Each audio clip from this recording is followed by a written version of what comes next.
Բարեկամներ, շարունակենք մեր զրույցը։ Ուրեմն առաջին մասում ես խոսեցի տարբեր երկրներում գոյություն ունեցող անհասկանալի երևույթների եւ կառույցների մասին։ Եկանք հասանք այնտեղ, որ երկնակարերը հարվածել են երկրագնդին մոտարապես 11700 տարի առաջ եւ Ատլանտիս կոչված այդ աշխարհամասը սուզվել է ջրի տակ։ Ուրեմն այդ հարվածի հետևանքով շատ գիտնականներ կարծում են, որ երկրագնդի առանցքը նույնպես փոխվել է։ Դա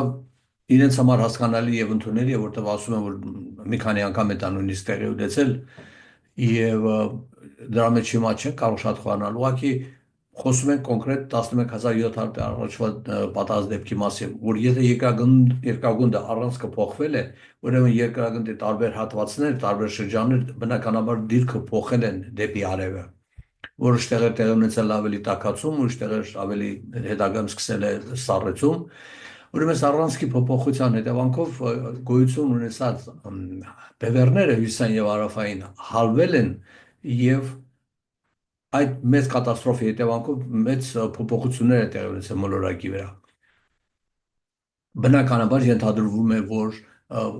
Ատլանտիսի սուզվելուց հետո բացվել է Ջիբրալթարի նեղուցը եւ ջուրը լցվել է միջերկրական ծով, որը այդքան խորը չի եղել առաջ, եւ Հունաստանի մոտ կղզիների մոտ քաղաքներ կան, որոնք ջրի տակ են հիմա, պատահաբար գտնում են, եւ այդ ջուրը լցվել է դեպի միջերկրական ծով, այնտեղից էլ շարունակել է իր ճանապարհը դեպի այսօրվա Բոսֆորի նեղուցը բացվել է Փոքր Ասիայից, հեռացել է եւ Արևմտյան Եվրոպայի այդ հարավային մասը, որ այսօր սահմանակից է Իստանբուլի հետ, այնտեղ իբր բացվել է այդ Բոսֆոր կոչվող միջանցքը եւ ջուրը լցվել է Սևծով։ Եվ գիտեք, որ Սևծովը ժամանակին այդքան մեծ ծով չի եղել, 300 մետր մակերևույթի ցած Սևծովի ներքևի մասը ամբողջովին հաստիղմ է եւ վրայի 300 մետրն է, որ միջերկրականից եկած ջուրն է։ Ուրեմն այս ահավոր ավերածությունը երկրագնդի վրա տեղի ունեցել ամենուրեք։ Դրանից հետո հաջորդ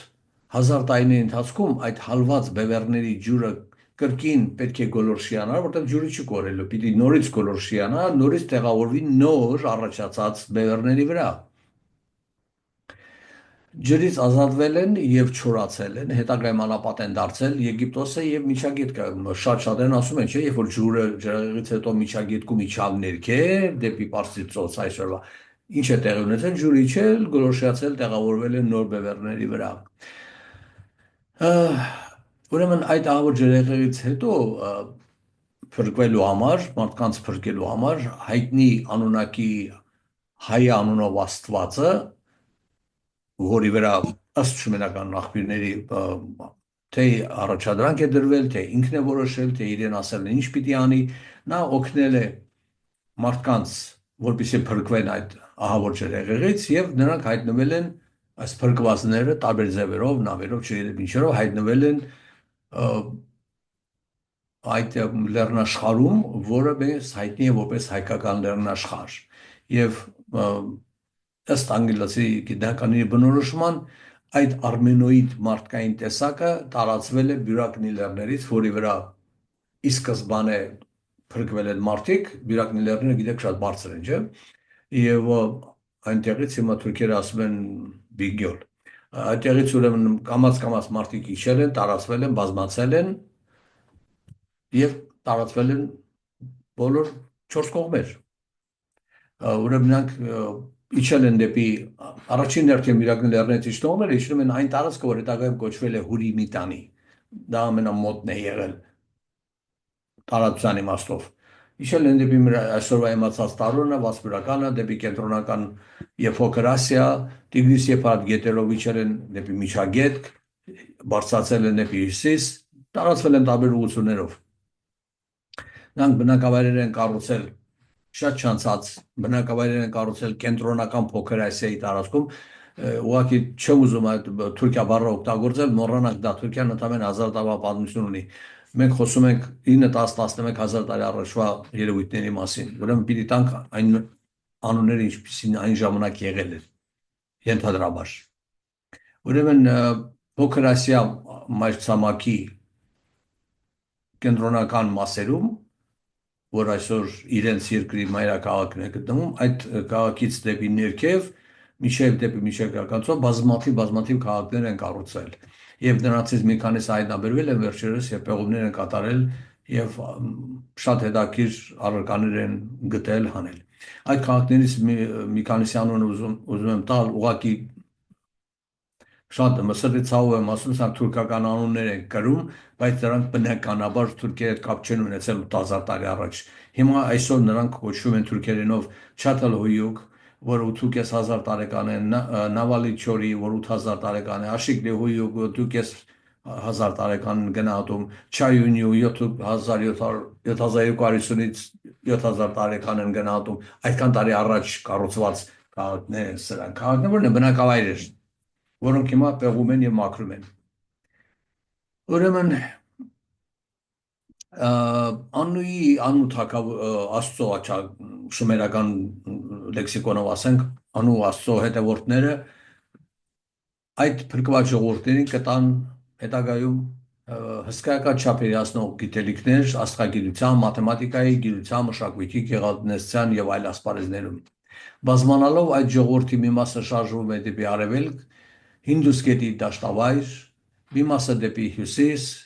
Շումերում բազմանալուց հետո նրանց մի խումբ Մենեսի գլխավորությամբ, որ քիչ առաջ շեշտեցի, հիմնադրում է Եգիպտոսի առաջին արքա Տոհմա 3100 թվականների շրջանում։ Ուրեմն անգլիացի լեզվաբան Վադելը, որ գիրքը ցույց տվեցի ձեզ, այն ժողովրդին անվանել է արիացիներ, Aryans, Makers of Civilization։ Մեր թվականությունից առաջ 6-րդ հազարամյակից սկսած այս ժողովուրդը բազմանալով ուղղվել է նաև դեպի հյուսիս-արևմուտք, Բալկաններ, հետո այսօրվա հունական կղզիները, հետո այսօրվա Իտալիան, նրանք հետո հայտնի դարձան էտրուսկներ անունով։ Խորհուրդ կտամ կարդալ անգլիացի լեզվաբան Ռոբերտ Էլիսի գիրքը այդ թեմայով, այդ էտրուսկների մասին։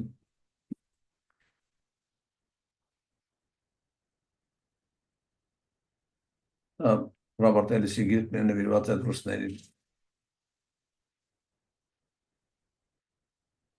Չմոռանանք, որ նրանցից մի մեծ զանգված էլ Բալկաններով բարձրացել է դեպի այսօրվա արևելյան Եվրոպա, որոնք հիմա հայտնի են որպես սլավոնական ազգեր։ Այս թեմայով խորհուրդ կտամ կարդալ հայ պատմաբան Մուրադ Օհանյանի գիրքը, որ նա հրատարակել է Երևանում մի քանի տարի առաջ, որ աչքով կարդացի։ Եվ միջերկրականի ափին այսօրվա Լիբանանի եւ Սիրիայի արևմտյան ափերից Փյունիկացիները նավերով ճամփորդել են դեպի այսօրվա Իսպանիա, հասնելով Ջիբրալթարը, հասել են այսօրվա Ֆրանսիայի հյուսիսային մասը, հետո նավարկել են դեպի Անգլիա, որի մասին գրավոր ապացույցներ կան բրիտանական թանգարանում եւ վերջապես հասել են այսօրվա Իռլանդիա։ Այս տեղափոխության մեջ մի յուրահատուկ դեր է ունեցել այն ցեղախումբը, որը չվելով Փոքր Ասիայից դեպի Բալկաններ, մոտավորապես մեր թվականությունից առաջ մի երևի 2-2.500 տարի առաջ հավանաբար թվերը այդ են ասում, դեպի Բալկաններ աստվածացրել են Հելեն անունով մի կնոջ, իրենց անվանել են հելեններ, իսկ երկիրն էլ Էլադա։ Նրանք իրենց այդ նախկին հայրենիքից նորն են տարել ողջ հնագույն պաշտամունքային համակարգը, այն յուրացրել են եւ հեքիաթացրել։ Այս մասին մանրամասն իր գրքում գրել է ամերիկացի լեզվաբան շումերագետ Օրեգոնի համալսարանի դասախոս Մերի Բաչվարովան։ Նա իր գիրքը անվանել է From Hittite to Homer, հիթիտներից մինչև Հոմերոս։ Դուք կարող եք ինտերնետում գտնել նրա եւ գրքի մասին, եւ իր գրածների մասին, եւ իր ելույթները լայնածավալ գիրք է գրել, տեսնում եք։ Ուրեմն ժողովուրդների այս տեղափոխությունների մեջ մի մեծ զանգված մնացել եւ ամրացել է հայկական լեռնաշխարհում Սերծովից միջև Կարականցով։ Ստեղծել են տարբեր չափերի սովորությունների պետական կառույցներ, Արատը, Հայասը, Հուրիմիտանի, Հաթերի, Խեթերի երկիր, Նայիրի երկիր եւ վերջապես Ուրարտու Արարատ։ Մինչև Ուրարտուին անցնելը ես պարտավոր եմ նշել, որ Շումերում հայտնված Անուի հետևորդները, անունակիները կառուցեցին քաղաքներ, տվեցին գիտություն, դիեզերքի մասին գիտելիքներ եւ այլն եւ այլն։ Նրանք այսօր ամբողջ աշխարհը կենտրոնացած է այն մտքի վրա, որ ժամանակակից քաղաքակրթությունը առաջացել է միջագետքից շումերական մշակույթի եւ քաղաքակրթության շնորհիվ։ Բայց ես քիչ հետո ցույց կտամ, որ այս շումեր կոչեցյալները մեր հայերն են, ինչպես մեր Արմեն է ասում, եւ մեր հայերի ժառանգներն են։ Ոչ թե սկզբնաղբյուրն են, սկսողներն են, այլ հետևողներն ու տարածողները։ Ուրեմն նրանք փորձեցին մարդկությանը դուրս բերել ջրեղեղի առաջացած մեռյալ վիճակից անունակիները։ Իմ կարծիքով նրանք փորձեցին ես փրկած բանական մարդուն առաջնորդել դեպի մի նոր զարգացման ուղի, որը էապես տարբեր է լինելու հին քաղաքակրթության թողած եւ վերապրած տեսակից։ Սա պետք է դառնար մի նոր этап այս մոլորակի վրա բանական կյանքը շարունակելու համար։ Նրան մարդկանց տվեցին նաև կապ հոգևոր աշխարհի հետ եւ երևակայություն, imagination, մարմնից դուրս մտածելու կարողություն։ Եվ այս վերածննդից հազարամյակներ անց մարդիկ տեղափոխվելով աշխարհի տարբեր կողմերը ստեղծեցին նոր մշակույթի օջախներ, նոր երկրներ, նոր գաղափարախոսություններ, նոր ապրելակերպ։ Այդ բնիկ ժողովրդից մի ստվար հատված մնաց իր ծննդավայրում, հայկական լեռնաշխարհում։ Իր հիշողության մեջ պահեց իր վրա դրված պատվերը, սիրեց, փայփայեց եւ կերտեց իր հայրենիքը, հազարավոր զոհեր տալով պահեց իր երկիրը։ Հարգելի այնակիցներ, ես ստիպված եմ այսքան երկար խոսել աշխարհի տարբեր մասերում գոյություն ունեցած հնագույն եւ դժվար բացատրվող երևույթների եւ կառույցների մասին, որպեսզի կարողանամ անցում կատարել դեպի մեր տարածաշրջանը։ Հիմա արդեն մեր երկրում, մեր լեռներում գոյություն ունեցող բոլոր հին եւ նոր կառույցները կթվան բնական եւ հասկանալի։ Եվ այսպես 20-րդ դարի վերջին ամենաանսպասելի եւ աղմկահարույց գնահանագիտական հետագործումը եղավ այսօրվա Թուրքիայի հարավ-արևելքում Ուրֆա քաղաքից ոչ հեռու գտնված հայերենով Պորտասար, թուրքերենով Գյոբեկլի թեփե բլուրի պեղումները։ Շատ կարճ ասեմ, որ դրա նախապատմությունը 1930-ական թվականներին ամերիկացի պայծառատես Էդգար Քեյսին, որի մասին քիչ առաջ խոսեցի,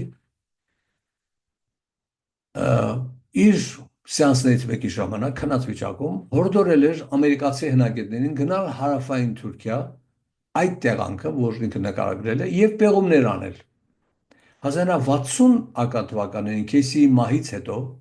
նրանք գնացին, փնտրեցին, ոչինչ չգտան եւ վերադարձան։ 1992 թվականին տեղի թուրք հողատերը, այդ բլուրների տերը, ուրեմն իշխանությունների տեղյակ էր պահել, որ այնտեղ ինչ որ անհասկանալի քարեր կան տաշված։ Վերջապես 1993 թվականին գերմանացի հնագետ Klaus Schmidt-ը, որի կինը թուրք էր, եկավ այդ տեղանքը եւ 1995-ին սկսեց պեղումները։ Հետագայում նա հայտարարեց, որ այդ կառույցը առնվազն 12000 տարեկան է։ Իսկ ինչու ոչ ուրիշ մի թիվ։ Ինչու հենց 12000։ Քիչ հետո կփորձենք հասկանալ։ Պեղումների արդյունքում Klaus Schmidt-ը շատ լավ հասկացել է, որ այդ կառույցը տիեզերքի ուսումնասիրությունների կենտրոն է, աստղադիտարան է։ Կառույցի կենտրոնական սյուների վրա կենդանիների քանդակները, կառույցի ձևն ու իմաստը դա էին ապացուցում։ Վերջին տարիներին Գյոբեկլի թեփեի շուրջ հայտնաբերվել է եւս 20 նմանատիպ կառույցներ։ Կլոր, ճիշտ դրա նման։ Իսկ նրանց քիչ հարավ-արևելք հայտնաբերվեց մի ուրիշ բլուր, որը կոչեցին Քարահան թեփե։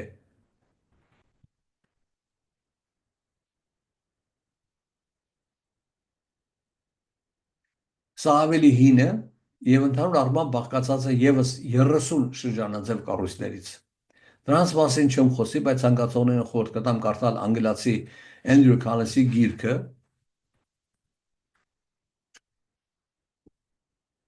Այս Andrew Collins-ի գիրքն է, Գյոբեկլի թեփե,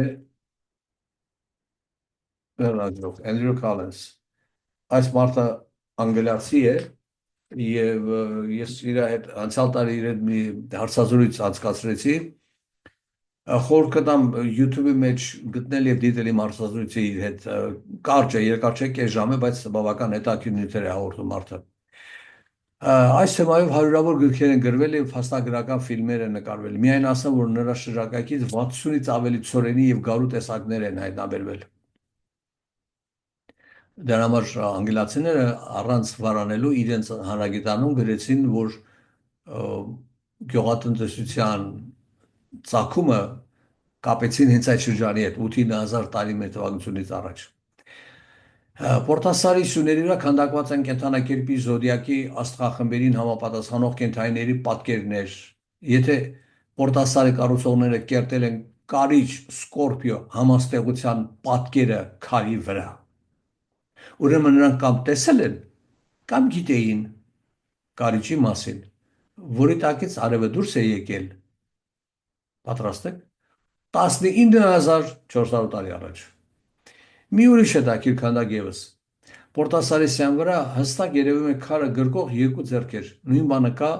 Զատիկի կղզու վրայի արձանի վրա։ Պորտասարը եւ քարահանթեփեն կառուցողները այն խնամքով փակել, զմռսել եւ հեռացել են։ Ինչու՞։ Քարահանթեփեի մոտակայքում կան նաեւ անավարտ կտրվել են քարերը, տաշվել են, բայց չեն օգտագործվել, մնացել են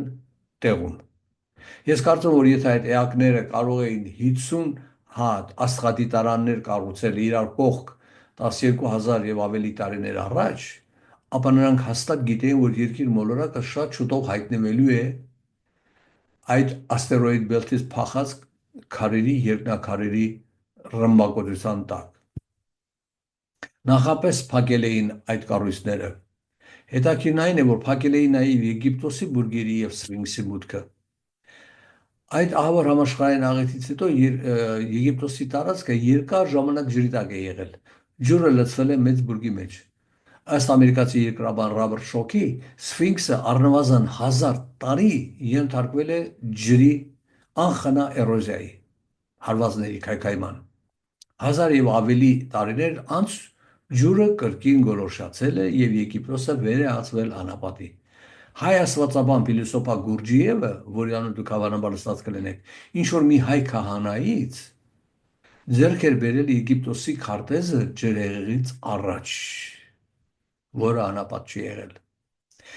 Հայկական լեռնաշխարհում այդ համաշխարհային աղետը ավիրել է բոլոր գոյություն ունեցած տաճարները, այստեղ կենացները կացրանում են։ Փոքր Ասիա աշխարհամասի կենտրոնական շրջաններում աղետից փրկվածները սկսել են բնակավայրեր կառուցել եւ բազմանալ։ Նշեմ միայն նրանցից մի քանիսի անունները քիչ առաջ տվեցի, Աշեկլեոյու, Չաթալհոյու եւ այլն։ Շատ հնավայրեր դեռևս պեղված չեն։ Գետնափոր քաղաքների տարիքը դեռևս ճշտված չէ։ Այդ գետնափոր քաղաքները, որի մասին խոսում էի առաջին մասում, որ ես անձամբ մտել եմ 85 թվականին։ Հետագայում շատերը կհեռանան այս տարածքից, բայց մնացածները մեր թվականությունից առաջ մոտ 2500 թվականից սկսած կկազմավորվեն մի պետության մեջ, որը կունենա մայրաքաղաք Հաթուշա անունով, այսօրվա Անկարայից 70 կիլոմետր հեռու։ Այս պետությունը հայտնի է որպես Հաթերի երկիր, ռուսերեն խեթեր, անգլերեն հիթիթներ։ Այն գոյատևեց մինչև մեր թվականությունից առաջ, մոտավորապես 1175 թվականը։ Այդ պետությունը կործանվեց միջերկրական ծովից ներթափանցած ծովահենների եւ երկարատև երաշտի հետևանքով։ Նրանց թողած գրադարանից հնագետները պեղել եւ հանել են 25,000-ից ավել սեպագիր կավե սարիկներ։ Դրանց մեծ մասը հայտնվել են Եվրոպայի եւ ԱՄՆ-ի Ֆիլադելֆիա քաղաքի թանգարաններում։ Նրանք գրել են թե հայերեն, թե ներողություն, թե հուրիերեն, դիասեի հայերեն չէ, հուրիերեն, որը հայերենի բարբառ է, թե հաթերեն, երկուսն էլ հին հայերենի տարբերակներն են։ Իմիջի այլոց մի տարի առաջ այդ Անկարայից հյուսիս-արևելք ինչ որ միտեղ գտել էին հնագույն մի փոքրիկ բնակավայր, որի մեջ գտել էին նաև հաթերի թագավորության ժամանակ ապրած թագուհիներից մեկի անձնական գրադարանը։ Թագուհին էլ է գրադարան պահել, հավանաբար նամակագրություն է ունեցել տարբեր երկրների հետ կամ իր երկրի հետ։ Մի քանի տարի առաջ Գլենդելում բնակվող մեր հայրենակից Վարուժ Ներսիսյանը մի գիրք հրատարակեց խեթերեն թե հին հայերեն վերնագրով։ Ուրեմն դա այդ գիրքն է, խեթերեն թե հին հայերեն։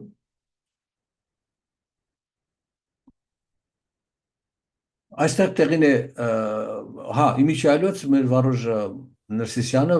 վերջացրել է արդեն հուրիերեն թե հին հայերեն իր գործը, որը շուտով կտապագրվի Հայաստանում եւ հուսով եք նրան այստեղ։ Ինքը այստեղ է ապրում գտնելու։ Այստեղ տեղին է հիշել հոլանդացի Մաստրիխտի համալսարանի պրոֆեսոր Քիմ Վելթմանի գրածը հայոց լեզվի եւ այբուբենի մասին։ Նա գրել է, որ այն առնվազն 17,000 տարեկան է։ Նրա խոսքերով հայկական այբուբենը տիեզերքի արարման, նրա հետագա շրջափուլերի եւ երկնքի պատմության հատակագիծն է եղել։ Ուրեմն նրա անգլերեն տարբերակը շատ հետաքրքիր է։ Ես ես համար պահել եմ, որ կարդամ այն, այս է գտա։ Ուրեմն բոլորնաց ովքեր կսիրեն օրիգինալը լսել, ասում է The Armenian alphabet was a celestial blueprint of the sources of creation and the resulting cycles of the universe, the history of the heavens. The Armenian alphabet was the solar alphabet, the emergence of cosmology, religious, and the alphabets in Sumeria and Armenia was absolutely connected. Ես էլ կանադացի պրոֆեսորի խոսքերը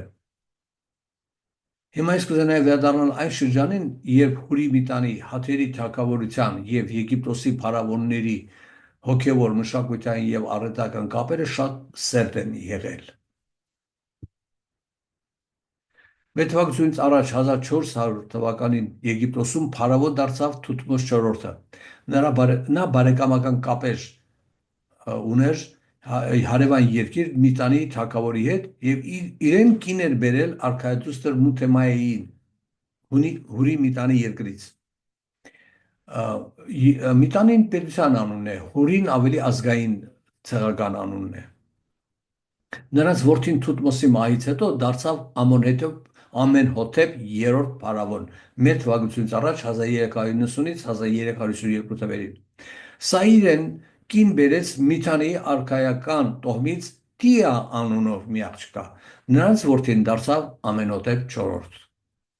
Ամենհոթեփ III-ը իր ծերասած տարիքում կրկին Միտանիից իրեն մի նոր երիտասարդ կին բերեց Գիլու Հեպա անունով։ Սակայն փարավոնը շուտով մահացավ եւ նրա երիտասարդ որդին ամուսնացավ այս երիտասարդ հայ հուրի աղջկա հետ, գեղեցկուհու հետ, դարձավ Ամենհոթեփ IV փարավոն, իսկ կինն էլ պատմության մեջ մնաց որպես Նիֆերտիտի։ Ամենհոթեփ IV-ը փարավոն էր մոտ 1352-ից 1333 թվականներին մեր թվակությունից առաջ։ Ըստ էության այս փարավոնի թե տատը, թե մայրը եւ թե կինը Միտանի թագավորության արքայադուստրեր էին։ Միայն ավելացնեմ, որ մեր թվակությունից առաջ 1258 թվականին հաթերի երկրի Հաթոշիլի երրորդ թագավորը փարավոն Ռամզես III-ի հետ հաշտության պայմանագիր է կնքել, աղջկան ուղարկել է Ռամզեսին կրթության, իսկ պայմանագիրն էլ գրվել է հուրիերեն։ Հիմա տեղափոխվենք դեպի Մեծ Հայք։ Մեծ Հայքի զգալի մասը զբաղեցնող տարածքը շումերական աղբյուրներում հիշատակվում է որպես աստվածային սուրբ օրենքների եւ անմահների երկիր։ Ըստ շումերների հայ աստվածը նրանց փրկեց եւ անմահություն տվեց։ Արատայի բնակիչները փորձեցին վերակառուցել այն պաշտամունքային տաճարները, որոնք ավիրվել էին աղետաբեր ջրհեղեղի հետևանքով։ Ես համոզված եմ, որ Արատան իր մեջ ընդգրկել է ողջ Բյուրակնի լեռների շրջանը, որտեղից սկիզբ են առնում 4 գետերը։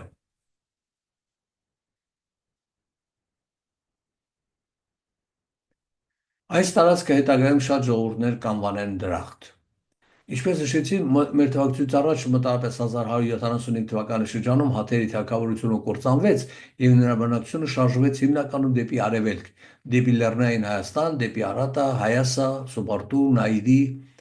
Նրանք իրենց հետ տարան բարձր մակարդակի հասած արվեստը, գրագրությունը եւ ռազմական արվեստը։ Այստեղ մի փոքր ընդմիջում անեմ, երբ ես կարդում էի Պետրոսկու գիրքը նվիրված Ուրարտուին, այնտեղ նա զարմացած գրում է, թե այ Ուրարտուի ռազմիկները, զինվորականները հագնում էին այնպես, ինչպես հագնում էին հագուստ էին օգտագործում, զենք էին օգտագործում, խեթերը, այսինքն հայերը, էլի հաթերը, ինչու է զարմանում, նրանք իրենց երկրից, հաթերի երկրից տեղափոխվել էին արևելք, այդ բանից հետո, այդ աղետաբեր երկրի կորուստից հետո, թալանչիների կորուստից եւ երաշտից հետո տեղափոխվել էին արևելք։ Իրենց հետ տարել էին իրենց մշակույթն ու արվեստը, ամեն ինչ, զենքը, զրահը, գիտելիքը։ Մինչև նրանց գալը, հաթերի գալը դեպի արևելք, մեծամորում Արատայի կենտրոնում իր բարձունքին էր հասել մետաղագործությունը եւ հատկապես ոսկի ձուլելու արվեստը։ Արատայի բնակիչները մեծաքանակ առևտրի մեջ էին Եգիպտոսի հետ։ Մեծամորի թանգարանի նմուշները բավարար են հստակ պատկերացում ունենալու համար այդ դարաշրջանի մասին։ Տարիներ առաջ 2000-2003 թվականներն էր, ես իմացա, որ Փարիզում տպագրվել է մեծամորի մասին այդ գիրքը երկու հատորով, այն ժամանակվա թանգարանի դիրեկտոր Էմմա Խանզադյանի թույլտվությամբ սա տպագրվել է Փարիզում երկու հատոր, այն կոչվում է Մեծամոր, դե ֆրանսերեն է գրված, Le Tombe du Prince Mauvais Dressin, սա մեծամորի մասին է։ Ուրեմն եթե հետաքրքրողներ կա, կարող են իրենց Փարիզում ապրող հայրենակիցներին խնդրել այդ գիրքը գտնել իրենց համար։ Այստեղ ես հաճույքով կուզենայի հիշատակել Արարատյան երկրի հատուկ սերը տիեզերքի եւ աստղագիտության նկատմամբ։ Եթե ամբողջ աշխարհին հայտնի են դարձել Պորտասարը եւ Քարահան թեփեն, ապա մեզանից բացի միայն գիտնականներին է հայտնի մեր հնագույն աստղադիտարան Քարահունջը։ Ըստ մեր տաղանդավոր աստղոֆիզիկոս Պարիս Հերունու, որի աշխատությունն իմ ձեռքն անցավ 1998 թվականին Երևանում, Քարահունջը մոտ 7.500 տարեկան է։ Ըստ Պարիս Հերունու գրված գործի, որը այս է այդ աշխատությունը, որ Երևանում տպագրվել էր, կոչվում է Զեկույցներ։ Հայաստանի Գիտությունների ազգային ակադեմիան էր տպագրել, այս զեկույցի մեջ էր նա ապացուցում Քարահունջի 7.500 տարեկան լինելը։ Ուրեմն վերջերս մեր հայ գիտնականները Ֆարադյանը, Մալխասյանը փաստարկներով ապացուցում են, որ այն մոտ 33.000 տարեկան է, ոչ թե 7.5։ Հետաքրքիր է, չէ՞, թվերի ինչպիսի հետաքրքիր փոփոխություն է տեղի ունենում։ Գիտնականները դա լավ են հասկանում, բայց իմ սրանի համար ես պարտավոր եմ բացատրել, թե ինչու 33.000 տարի։ Բանն այն է, որ արևը իր շուրջը պտտվող մոլորակների հետ մի մեծ պտույտ է կատարում։ Ուրեմն արևը այդ մեծ պտույտի ընթացքում ցիրկադիանի ամստեղության մեջ անցնում է բոլոր կենդանակերպի խմբերի, աստղախմբերի առջևով, 12 աստղախմբերի առջևով, եւ որոշ մարդիկ կարծում են 24.000 տարի է տևում, ովքեր կարծում են 25.920 տարի է տևում, դա թողենք աստղաֆիզիկոսներին, բայց այդ մեծ շրջանը, որը արևը կատարում է ցիրկադիանի ամստեղության մեջ, կոչվում է անգլերենով the great year, մեծ տարի։ Այն տևում է տարբեր հաշվարկներով, ինչպես նշեցի, մոտ 25.920 տարի։ Մեր գիտնականները Քարահունջը, ըստ մեր հայ գիտնականների, Քարահունջը կառուցվել է ոչ թե կես տիեզերական տարի առաջ, այլ 1.5 տիեզերական տարի առաջ, այսինքն գումարելով իրար ստացվում է 32 կամ 33.000 տարի։ Ես հակված եմ հավատալու այս վարկածին, ելնելով քարերի հնությունից, վիճակից, շարված ձևից, այն ժամանակվա գիտելիքներից եւ տիեզերք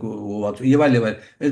Ես մարդկանց գիտնականների նյութերը կարդալուց ես հակված եմ ենթադրել, որ այն իսկապես 32.5-33.000 տարեկան է Քարահունջը։ Վերջերս միջարից երեք ընկերս մշակություն հրավիրեց մի փաստի վրա, որ Հայաստանը մի երիտասարդ տղա Հայաստանի, Վրաստանի, Թուրքիայի սահմանի անկյունում կա մի փոքրիկ լիճ կոչվում է Արփի լիճ։ Այդ Արփի լիճից ոչ հեռու կա մի շատ տարօրինակ, շատ անհասկանալի, մեզ համար հասկանալի է, բայց ոմանց համար ոչ, մի կառույց, որը շատ նման է Քարահունջին, այն եռանկյունի է։ Խորհուրդ կտամ մասնագետներին հետաքրքրվել այդ թեմայով։ Վերջերս եմ լսել։ Ուրեմն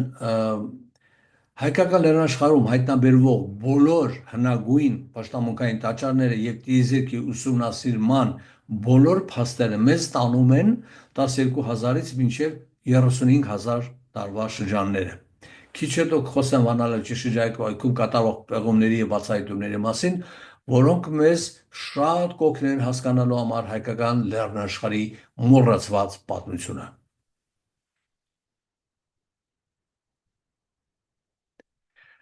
Ըստ մեր ունեցած պատմական տեղեկությունների,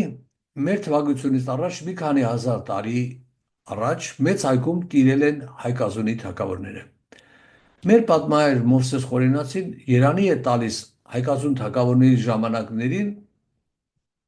եւ խոսքը շարունակում է ասելով,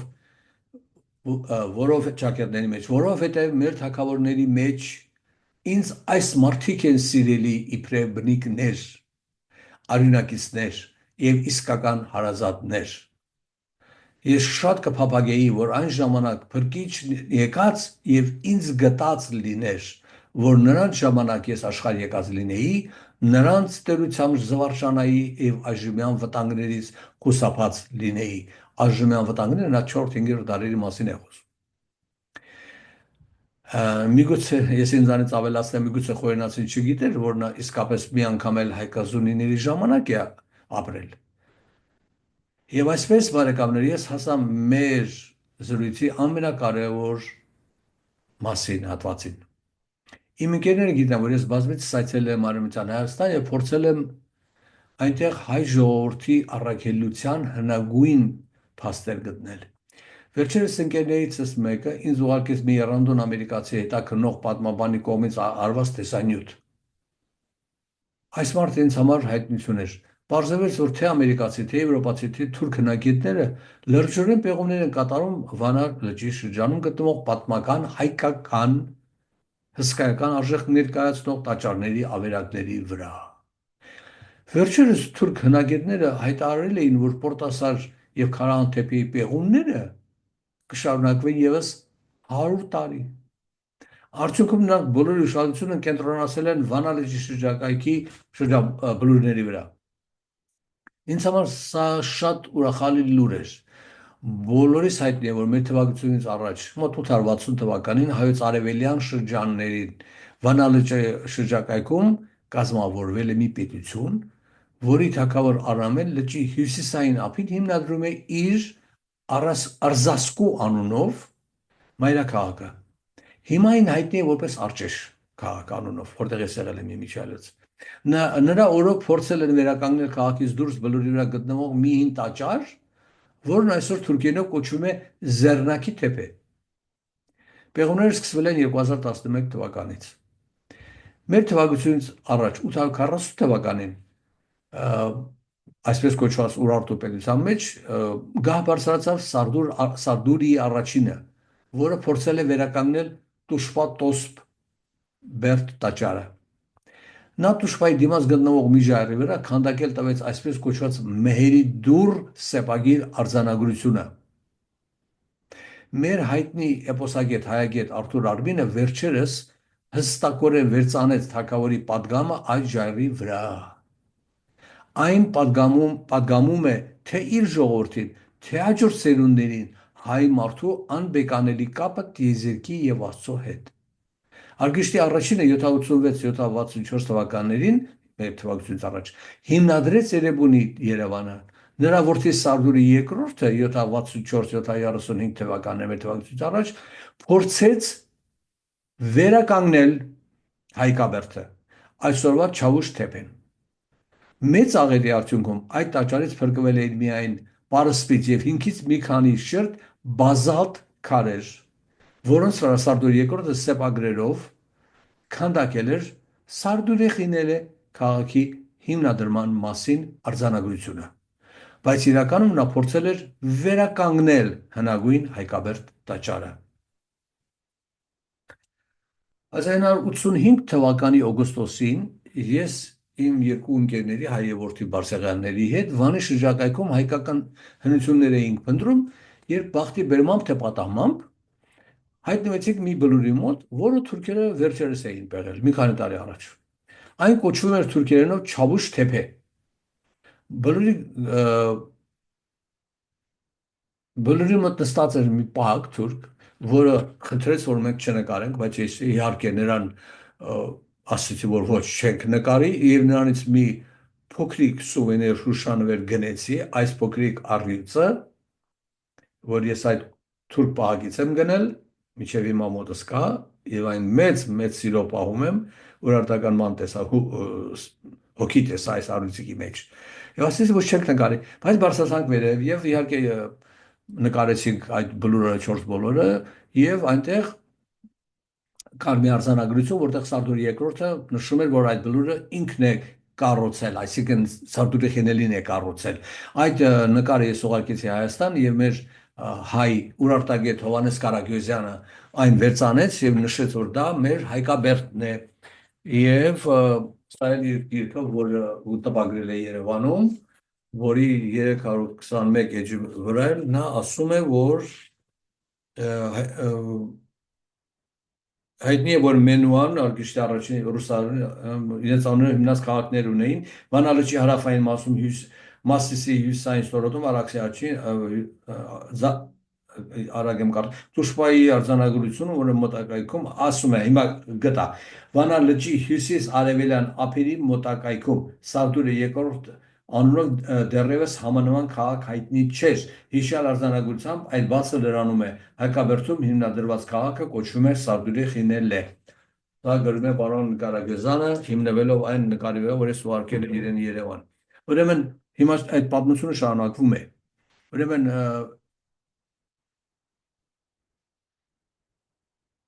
վերջերս իմ լավ ընկեր եւ անկոտրում հայրենասեր Սիմոն Պապուկյանը ինձ մի տեսանյութ ուղարկեց, որը Հայկաբերդի մոտ նկարել է մի չափազանց գրագետ, ճարտարապետ մասնագիտությամբ, ինժեներ, հետազոտող եւ հնագույն քաղաքակրթությունների սիրահար ամերիկացի Մաթյու Լակրոյը։ Հիմա մենք կդիտենք այդ տեսանյութը։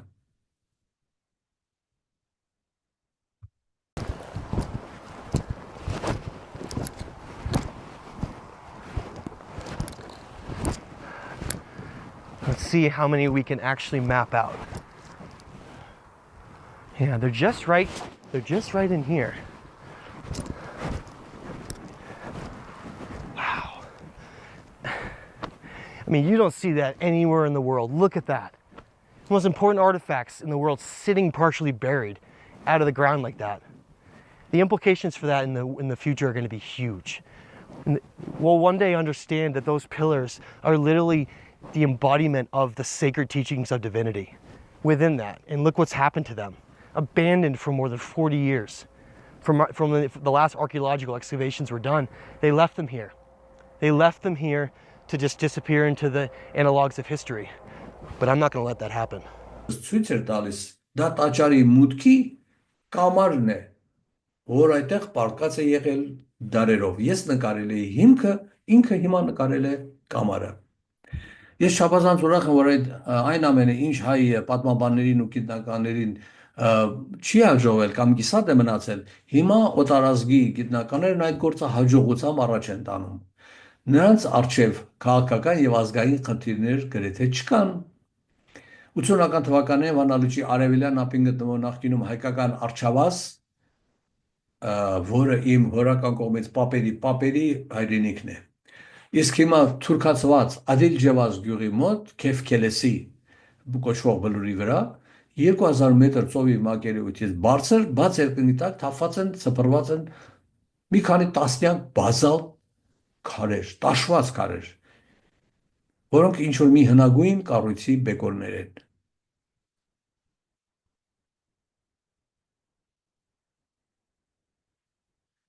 Ամերիկացի գրող եւ հետազոտող Մաթյու Լակրոյը համոզված է, որ այդ քարերը հազարամյակներ առաջ կառուցված Արարատյան կոչվող մշակույթին պատկանող տաճարի ավերակներ են։ Եվ այդ ավերակները մի հին տաճարի ավերակները, որոնք կործանվել է ինչ որ մի գերհզոր պայթյունի կամ աղետի հետևանքով։ Նույնիսկ այսօր այդքան մեծ եւ այդպիսի ճշմարտությամբ բազալտ քարեր մշակել եւ հանել լեռան վրա հնարավոր չէ։ Այդ քարերը կշռում են մոտ 2-ից 15 տոննա։ Այդպիսի մեծ չափերի բարձր որակով տաշված բազալտե քարեր կային միայն Եգիպտոսում։ Մեծ բուրգի մեջ եւ հատկապես Սակարայի մոտ գտնվող Սերապիմի տաճարում, այդ Սերապիմի տաճարը գետնի տակ է, բավական խոր գետնի տակ է, բազալտե քարերով է պատած եւ փակված։ Այն ծառայել է որպես սրբացված ցուլերի դամբարան։ Քեֆքելեսի բլուրի արևելյան լանջին թափված են 10-ից ավելի տաճարի բեկորներ, որոնք այրվել են չափազանց մեծ գերհզոր ջերմությունից կամ պայթյունից։ Մի քանի տարի առաջ թուրք զբոսաշրջիկները այսօրվա Ադիլ Ջևազի մոտ վանալճի մեջ ջրի տակ մոտ 20 մետր խորության մեջ նկարահանել էին հնագույն մի կառույցի պատերը։ Այդ քարերի վրա շատ հետաքրքիր նշաններ կան, որոնք համընկնում են մի ուրիշ տաճարի վրայի նշանների հետ, որը գետնի վրա է։ Հիմա արդեն անվարան կարելի ասել, որ Վանա լճի մակարդակը շատ ավելի ցածր է եղել եւ այդ քաղաք ամրոցը սուզվել է ջրի տակ։ Անսպասելի եւ շատ հզոր մի երևույթի հետևանքով ջրի մակարդակը բարձրացել է առնվազն 25-ից 30 մետր։ Հենվելով հայ ժողովրդի բանահյուսության եւ ի վերջո Մովսես Խորենացու Վահագնի ծնունդը նկարագրող գողտրիկ բանաստեղծության վրա, ես անձամբ կարող եմ ինձ վրա վերցնել եւ ենթադրել, որ դա տեղի ունեցել Նեմրութ լեռան ժայթքումի հետևանքով։ Լավան լցվել է ջրի մեջ եւ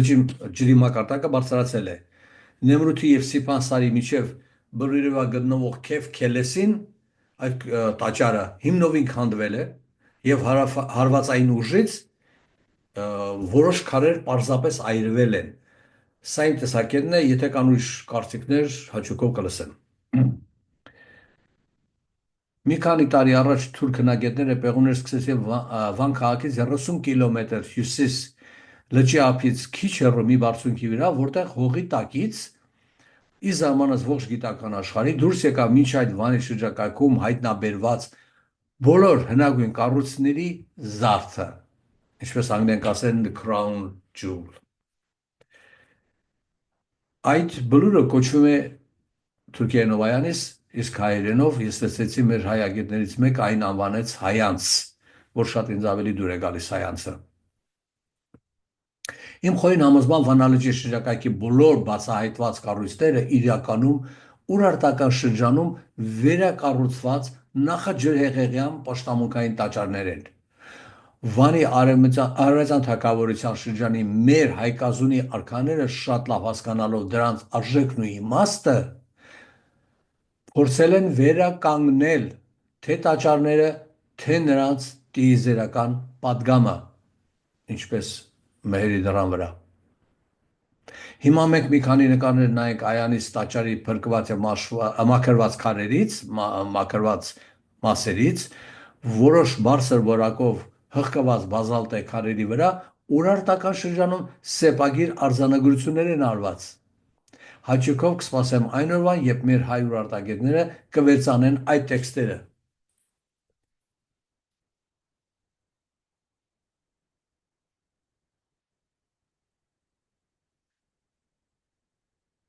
Տաճարի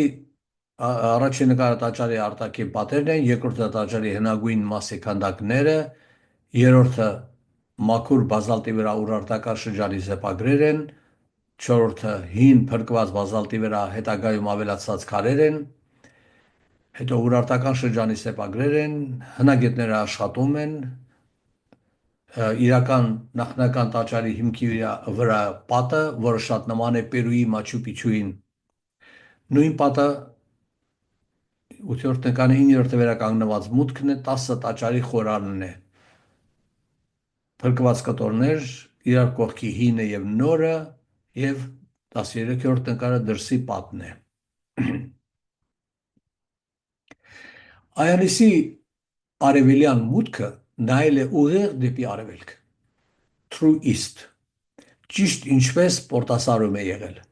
Այսօր հազարամյակներ անց երկրագունդը փոխել է իր պտույտի դիրքը արևի նկատմամբ, իսկ արևն էլ իր դիրքը զոդիակի նկատմամբ։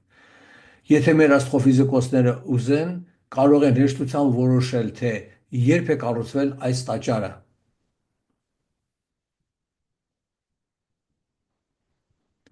Օգտվելով առիթից կուզենայի նշել, որ Վանի բերդի ամենաբարձր կետում մեր նախնիներից, Վանի թագավորներից մեկը ժայռը այնպես է տաշել, որ երեկոյան մայրամուտին նստեն, այդ ժայռի աթոռին եւ ուղիղ արևմուտք նայեն վայելեն Վանի առանձնահատուկ մայրամուտը լճի վրա։ Իսկ հիմա մենք վայելենք այդ հաճույքը 2700 տարի անց։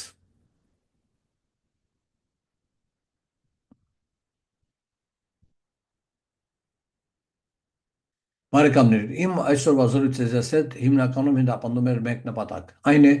վերջը հասկանալ, թե որն է մեր ժողովրդի դերը մարդկության զարգացման դժվարին ճանապարհին։ Մեր նախապապերը հազարավոր տարիներով վերապրել են բազում արհավիրքներ, ժրխեղներ եւ փոթորիկներ, թե բնական, թե մարդկային եւ թե նյութական։ Նրանք քարերին են հանձնել տիեզերական պատգամը, ստեղծելով իրենց նմանը չունեցող տաճարներ, որոնք այսօր լույս աշխարհ են գալիս մաքրվելով հազարամյա դեղիմից։ Բարեկամներ, դարերով ապրելով սեմական ցեղերով շրջապատված, մեզ փորձել են իջեցնել մեր իրական տիեզերական էությունից դեպի ճղճիմ նյութական անցողիկ աշխարհ։ Սկսած մեր հնագույն տաճար Արդինի մուծածիրի թալանելուց քանդելուց մինչև օրս նրանք ոչնչացնում եւ թալանում են այն ամենը, ինչ մեզ տրված է եղել տիեզերքից։ Ետ նայելով ես հասկանում եմ, որ Վանի հայկազուն թագավորները մեհերի դռան վրա քանդակելով փորձել են մեզ պատգամ թողնել, թե մենք որտեղից ենք եկել եւ ուր ենք գնում։ Ահա այստեղ առանց վարանելու կարելի է հաստատել հազարամյա այն միտքը, թե արյունը ջուր չի դառնա։ Այսօր մեր նախնիները իրենց արյան գենետիկ հիշողությամբ պահպանեցին իրենց երակներում հոսող սերն ու հավատքը առ տիեզերական արարչագործություն եւ հավատարիմ մնացին իրենց փրկող հայա Աստծո պատգամին։ Բարեկամներ, 2008 թվականին Կալիֆոռնիայի Իրվայնի համալսարանում հերթակամի գիտաժողովի ժամանակ հնագույն քաղաքակրթությունների մասնագետ եգիպտագետ ամերիկացի Ջան Անթոնի Ուեսթը արեց հետևյալ հայտարարությունը։ Նա ասաց. We are here not by accident. Նա նկատի ուներ մարդկության գոյությունը երկրագնդի վրա պատահական չէ։ Ես իմ կողմից կավելացնեի հայ տեսակի այստեղ գտնվելը պատահական չէ։ Հիմա ինչ է մեզ մնում անել։ Լինել հոգնած եւ մաշված, ուժասպառ եղած մարդկության վերջնապահը, թե դառնալ նոր գալիք մարդկային տեսակի դրոշակակիրը դեպի տիեզերական բարձրագույն ապագան։ Տիեզերքը որոշել է մեր անելիքը մտավոր էներգիայի շնորհիվ հասնել տիեզերական գիտակցության universal consciousness։ Ես տեսնում եմ այդ լուսավոր ապագան, իսկ դուք։ Շնորհակալություն բարեկամներ լսելու եւ ձեր ժամանակը տրամադրելու համար։ Մինչև նոր հանդիպում։